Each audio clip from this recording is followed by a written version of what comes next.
This episode is brought to you by Tecovas. Because it's rodeo season, and the Denver Tecovas store is ready to help you find your next pair of Western boots. Tecovas stores also offer complimentary services like free drinks, boot shines, and custom leather stamping or branding that will make your boots truly one of a kind. Stop by your neighborhood Tecovas store in Cherry Creek North today. Grab a cold one and shop the finest leather and Western goods to get ready for the National Western Stock Show. Don't go gently, y'all.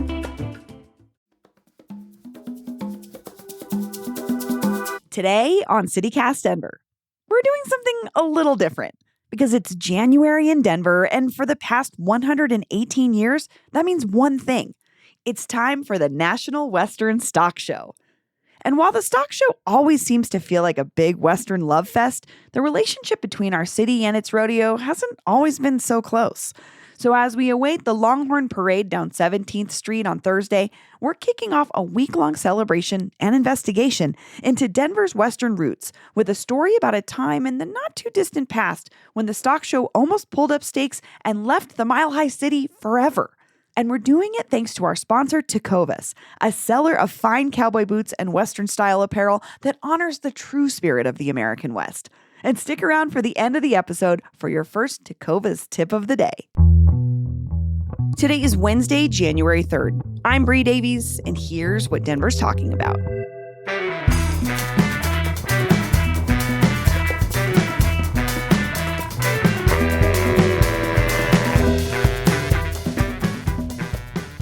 Growing up in Denver, I took the stock show for granted. My grandpa raised racehorses, but I never really had a connection to that world. Then last year, we tagged along with a girl from Arvada to make an episode of this podcast about her goat. So what are Lilo and Stitch? What kind of goat? They are meat goats. Oh, they're meat goats. These are meat goats. Will be. They will leave this week and go feed families. Oh, they leave this week? Yes. So your daughter has to get her goats we have ready, to say goodbye. Show them off. Yeah. Get to the pinnacle of the goat success and then say goodbye? Yeah, that's the hard part. Oh. But she has... I met the people and I saw the old buildings and animal yards amid the shiny new beautiful facilities going up. For the first time, I could feel it. I could feel what Terrance Carroll felt the first time he went. It had to be... It's more than 20 years ago. Terrance is a lawyer, an ordained minister, and a former speaker of the Colorado House of Representatives. But at the time, he was a brand new legislator representing parts of Northeast Denver. A city guy, for sure. One of my fellow legislators and a lobbyist were both cowboys. A guy named Wes McKinley, who served within the General Assembly, and another guy, I won't mention his name right now. They were both cowboys, and Wes represented the area around Branson, Colorado, the southernmost point in the state. And he was like, Terrance, you've never been to the stock show? I'm like, what's the stock show thing? Terrance was born and grew up around Washington, D.C., attended Fork Union Military Academy in Virginia, earned his bachelor's degree at Morehouse in Atlanta, and then, like many East Coasters before him, Terrance found his way out west. Well, I grew up watching cowboy movies. Sure. And on my phone, there are actually pictures of me wearing pearl snap shirts. And I don't know how that happened at some point in my life, but my mother had me in pearl snap shirts growing up in Washington, D.C. But I never really knew what it meant till I got out here. And Wes said to me, he's like, Terrance, you know you're a cowboy. I'm like, nah, there's no way I'm a cowboy. What's the stock show thing? So the concept even in general is not something like, for instance, you grew up on the East Coast, so it wasn't something familiar to you. Yeah, I knew about rodeos. But I didn't know. I kind of heard about the stock show, but I'd never been to the stock show. And it was a mind-blowing experience the first time. Tell me about that. What was so spectacular? What really caught your attention? And I think one of the things was just the sheer magnitude of the place and how enormous the stock show was. The number of people. I was out there during the middle of the day, during the middle of the week, and there were still a lot of people walking around, and all the cowboy hats, the boots. You could buy anything at the stock show in the exposition hall. It was just amazing. It was it was just it was sensory overload. Sure. It was sensory overload. That's what it was. A couple of years after Terrance's first visit, the stock show recorded a record high number of attendees. 600,000 to 700,000 people were showing up regularly in the early 2000s. So he saw it all. The rodeos, the cow pies, the turkey legs, the mutton busting. But he also started to hear multi-generational stories of Denverites, not ranchers, but city folk, whose families have supported this tradition year in and year out. People like Steve Weil, who my producer Paul Karolyi chatted with recently. Hello? Hey, Paul? Yeah. It's Steve Weil. I'm sorry, it slipped my mind that I had to phone you back. Steve Weil is the third generation of Weil men to run Rockmount Ranch Wear, one of the oldest purveyors of Western wear in Denver. We're most famous for our shirts. We are known for making the first shirts with snaps, and a lot of what we make is still made in the U.S. wherever possible. And then we're just very careful to go our own way and not do what other companies do, so that we stand alone. Steve's grandfather, Jack A. Weil, was born in 1901, which was a pretty dark time for our city. The silver market had crashed, and the mining industry was on the skids. So a group of civic leaders got together and decided to throw a big party celebrating one of the next biggest industries, on the hope that it could spark more prosperity. That industry was agriculture, and that party was the stock show. I went to the stock show, every year with my family as a kid growing up, and we actually showed a horse there once. Yeah, how did it do? Oh, I can't answer because it's so long ago, but it was a nice experience. Steve grew up around rodeos because that's what the Weil family did. According to Rockmount's website, it was his grandfather, Jack, who noticed bull riders getting their shirts ripped off on the horns. And it was his bright idea to try out snap buttons instead. In 1946, he bought the 5-story building in Lodo where Rockmount is still open for business today. In fact, especially today. It's a nice splurge of business that happens in January, and we support it because it's our home team, And at the same time Western fashion has gone global, the economic power of the stock show itself has grown, with an impact close to $100 million per year back in the late aughts. But at that same time, the dark suit and cowboy hat wearing head honchos were looking around at their 100-year-old home and its aging infrastructure, and they started dreaming about greener and bigger pastures. Well, let's go back to 2011 and talk about the moment that you first heard that the stock show was thinking about moving out of Denver. What was that moment like? I thought it was insane.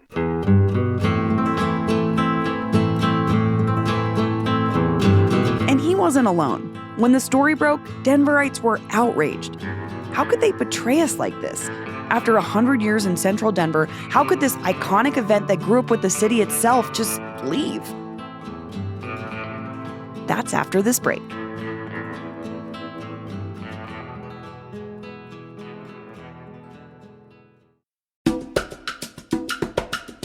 This episode is brought to you by Tecovas. Because it's stock show season, and the Denver Tecovas store is ready to help you find your next pair of Western boots. If you've ever wondered if you could pull off cowboy boots, you should really try on a pair of Tecovas. Their Western boots for men and women are made by hand from premium bovine and exotic hides in a variety of timeless and fashion-forward styles. And with other classic Tecovas staples like their lineup of denim, apparel, and accessories, you can craft a look that'll get you ready for rodeo season. Step into a Tecovas store and you'll be greeted with a friendly smile and the rich aroma of fine leather goods. Oh my God, Paul, it's from Parks and Rec. It's this day. I don't remember their names, but it's Aziz Ansari and the woman who plays Donna. And they do this day where they like, it's the best day of the year. And they're like, what do we mean? And they're like, cupcakes, massages. And then she goes, fine leather goods. Treat yourself. Tecovas stores also offer complimentary services like free drinks, boot shines, and custom leather stamping or branding that will make your boots truly one of a kind. Stop by your neighborhood Tecovas store in Cherry Creek North today. Grab a cold one and shop the finest leather and Western goods to get ready for the National Western Stock Show. Don't go gently. Hello? Hey, Paul, it's Paul Andrews, the National Western Stock Show. Hey, Paul. Great to hear from you. Thanks for calling. Good to hear from you. You got an easy first name for me to remember. Same, right back at you. Before Paul Andrews took a job at the stock show, he was executive vice president of Kroenke Sports and Entertainment, a.k.a. the Avs and the Nugs. And before that, he grew up on something called a polled Hereford Ranch in Golden. Boy, we are very, very optimistic about the National Western this year as far as attendance goes. And, ticket sales and our great exhibitors that are coming here to exhibit livestock and horses, and our numbers are through the roof. He joined the National Western Stock Show as CEO in 2010. Just a year after you became CEO of the stock show, that's when this proposal came up. I don't know if it came from you or if it was already around, that the stock show wanted to move out of Denver to build new, bigger, better facilities out in Aurora. I'm so curious where that proposal came from. Yeah, so when I became CEO in 2010, the board was already well down the road with that, negotiating that with the city of Denver at the time. And so when I came in, it was, how are we going to do this if we go forward in this manner? And at the time, there was support from the then interim mayor, I believe. It was Bill Vidal. Guillermo, a.k.a. Bill Vidal, was the 44th mayor of Denver for about 7 months after former mayor John Hickenlooper was elected governor. And it was during those 7 months that this idea caught fire. The Denver Post even reported that Mayor-elect Hancock was excited about the stock show moving, though he was on vacation at the time and couldn't be reached for comment. And at the time, that sounded like a pretty good idea with the mayor's office and so forth. It seemed like a good idea to a lot of people involved back then, which included the city of Aurora. They were offering a whole lot of space and millions in incentives for a brand new National Western Center, bigger and better in every way. I mean, the stock show was pretty much hemmed in at its location. Geographically sure. Hemmed in. This is also around the time Terrance Carroll started taking more than a personal interest in the future of the stock show. And so part of the proposal was we just pick up the whole stock show, move it out to the Gaylord spot, and it's integrated into the Gaylord Convention Center Hotel. If you've driven to the airport in the last 10 years, you know the Gaylord Rockies Resort and Convention Center, as it's formally named. But before it was built, there was an idea that these two projects should be paired up, and that helped both gain momentum. I thought it, and I said it then, I thought it was not the best move. It was not a good decision. It just wouldn't have the same feel.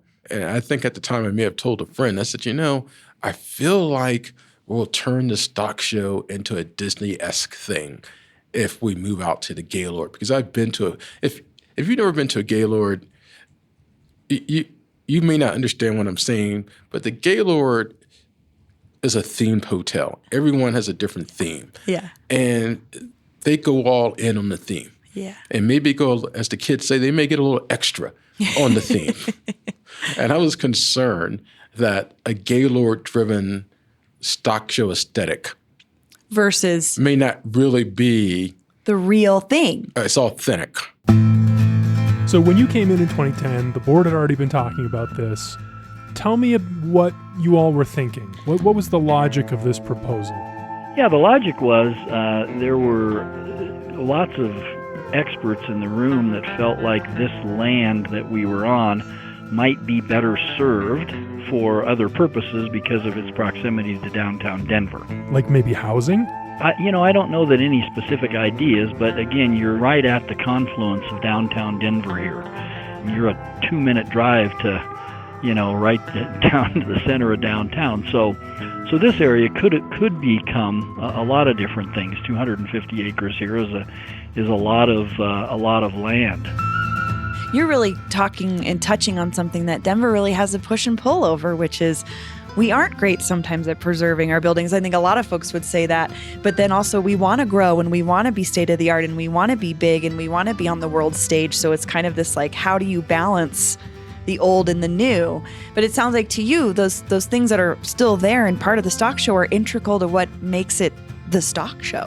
Absolutely. It's that oldness. It's that feeling of oldness, and you can feel and experience the history. But if you look at the old gates, some of those things have been there for 70, 80, 90 years. Yeah. I'm not sure if there were any gates from the first one 118 years ago, but some of them may have been pretty close. And it was the grounds, right? It was the place. Oh, yeah. You could just smell all the old horses, all the old cattle, all the old grizzled cowboys and cowgirls that had come through there. And I'm not exaggerating. It feels like when you walk there, you can feel it all. So it was a classic standoff. who would blink first. On one side, Aurora, with acres of empty space and wads of cash in hand. On another, the stock show, with their eyes on the future. And on the other, the city of Denver, with its historic, yet quite old gates. But as things changed when I became president, Mayor Hancock came into his tenure, and Mayor Hancock walked into my office and my chairman of the board's office as this idea was floating out there. And he really kind of informed us on how his vision for this area was to keep the National Western right here at I-70 in Brighton, and trust him that he would find a way to put the pieces together to do the expansion here. And I think if we would have had our wish granted, it would be exactly what we're doing today. My producer Paul connected with former Mayor Hancock on LinkedIn before Christmas and asked for an interview about this moment back in 2011. But the current managing partner and founder of Hancock Global Consulting said he is not currently available for press.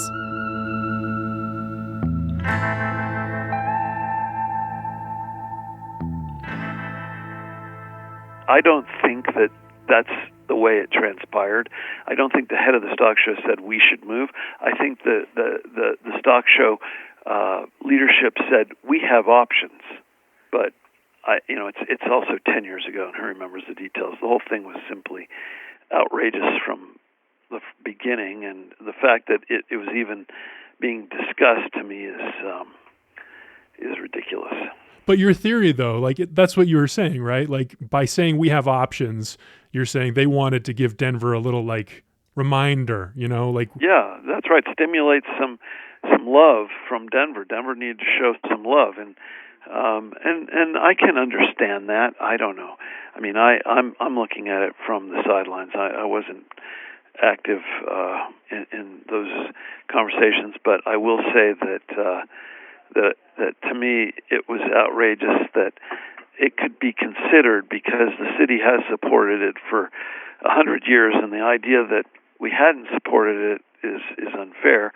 And I think what they were trying to do is position themselves to compete better with other venues around the country.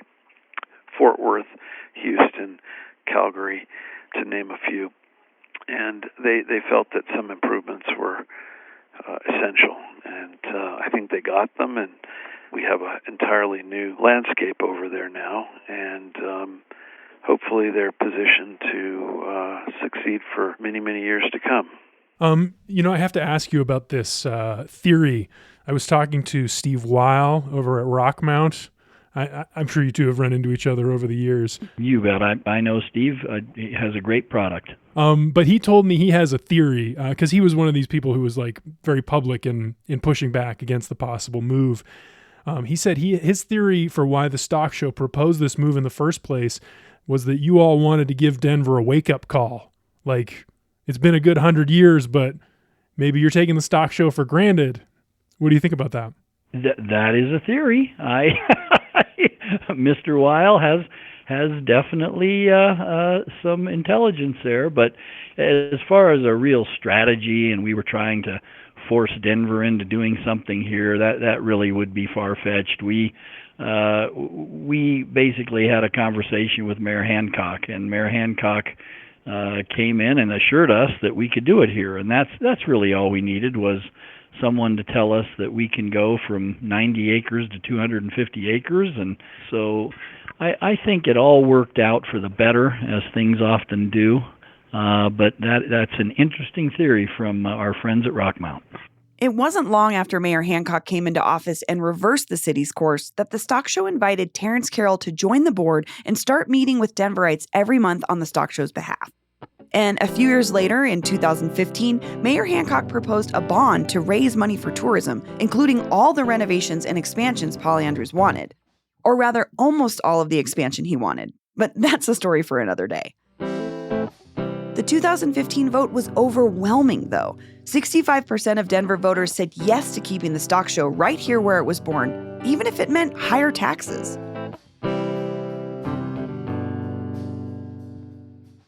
Do you think that there's a chance that this relationship between Denver and the stock show breaks down again? Maybe there will be another 2011 situation where the stock show thinks about leaving? I doubt it. Let's hope not. But you know how relationships are. They have their ups and downs. I mean, just like anyone's ever been married or in a long-term relationship or you're not even putting in a romantic scene, but just platonically, you just got your friends. Yeah. You're not friends all the time. I mean, you're still friends, but You go through you're turbulent times. Yeah, you're not always checking for them the same way that you may have checked for them in the past. I think we're in a good place. And so I don't anticipate us not checking for each other because we need each other. I mean, not just the city and the stock show, but the city, the stock show, the neighborhood. We all need each other for this to work. So why do you think, though, that the stock show is so important to Denver? Like, it's an industry. There's others. Well, it's just one of our homegrown things that makes Denver special. I mean, it's part of our Western history. You see, the important point here is that it occurs in January, and January is somewhat of a dead time in tourism in the city of Denver, and so this gives Denver a little spark when things are quiet. I really like that theory. That's a very good underlying theory of this relationship. And it really explains that the famous tradition, keeping your Christmas lights out till the end of the stock show. Right. Because of the spark. Because you have thousands of people who are visiting Denver. And, see, it's really important, from a sort of traditional viewpoint, the stock show was meant for rural ranchers to show their livestock in the city and get off the ranch and come in and have a little city life. And, life has changed in the last 100 years, but still it's something that people look forward to, coming to the big city and enjoying what it has to offer in the cold months of winter. Steve, do you think Denver's a cowtown? No. Denver has Western roots and Western culture. I think that, when I think of a cowtown, I think of some little town like Olathe, Kansas, where the cattle drives went through, after the Civil War they were driven from Texas to Montana and so on. That's a cowtown. But Steve, they're going to be driving cows through downtown next week. That's a parade. Tomorrow, Thursday, January 4th, as almost every year since 1906, the Cowboys of the Stock Show will be driving a herd of Longhorns down 17th Street downtown. And we'll be there too, because relationships need work, and this conversation isn't over. So for the rest of this week and next, we're going to be investigating, celebrating, butchering, and giddy-upping our way to an answer of our own. Is Denver still a cowtown? Well, I'll tell you, I certainly, with my cowboy hat on and my boots on, I think Denver's always going to be a cowtown. In other words, welcome to Western Week. The state does $47 billion a year in agriculture impact here from that business. That is an amazing number. And Denver has always been a proud place for people to gather. And so I do think Denver should proudly wear the moniker of Cowtown, knowing it's been part of our history since the beginning of this great state. Thanks to Coach Prime, you're seeing more people wear cowboy hats, although some of them are wearing them wrong, and the wrong hat in the wrong season. If you're listening to this, and this airs during the stock show sometime in the winter, this is felt hat time.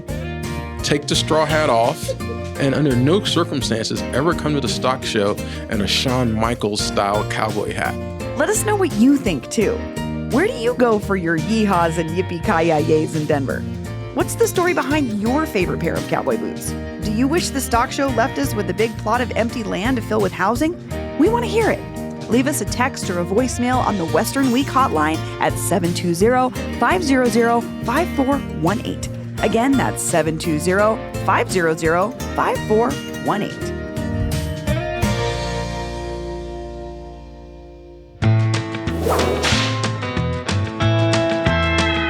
Hey, Hey, it's Bree Davies, and I'm here with newsletter editor Adrian Gonzalez. Hi, Adrian. Howdy, Bree. So it's Western Week here at CityCast Denver, and we're here with our Tecovas tip. Adrian, what do you have for us? Today's tip is all about how to care for your leather goods. So you picked up a perfect pair of boots. Maybe you got a tool leather belt, a cool leather jacket. My favorite thing about leather goods is that they age beautifully with you if you take care of them.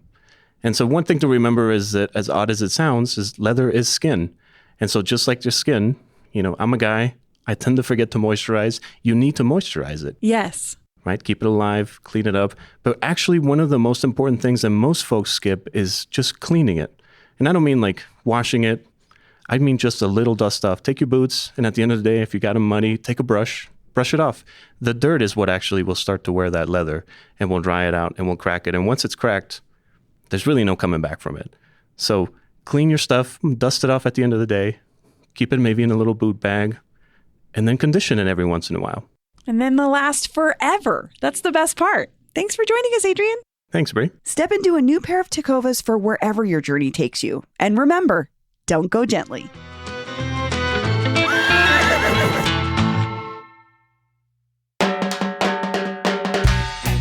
That's all for today here on CityCast Denver. If you enjoyed this show, why not take a minute to tell a cow about us? Rate the show wherever you get your podcasts and subscribe to our morning newsletter and learn more about us at denver.citycast.fm. We'll be back tomorrow morning with more news from around the city.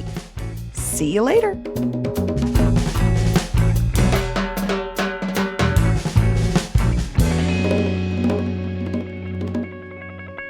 Oh man, we got to take Montgomery to the stock show for sure this year. He's like obsessed with Toy Story. He's obsessed with Toy Story. There's a snake in my boot.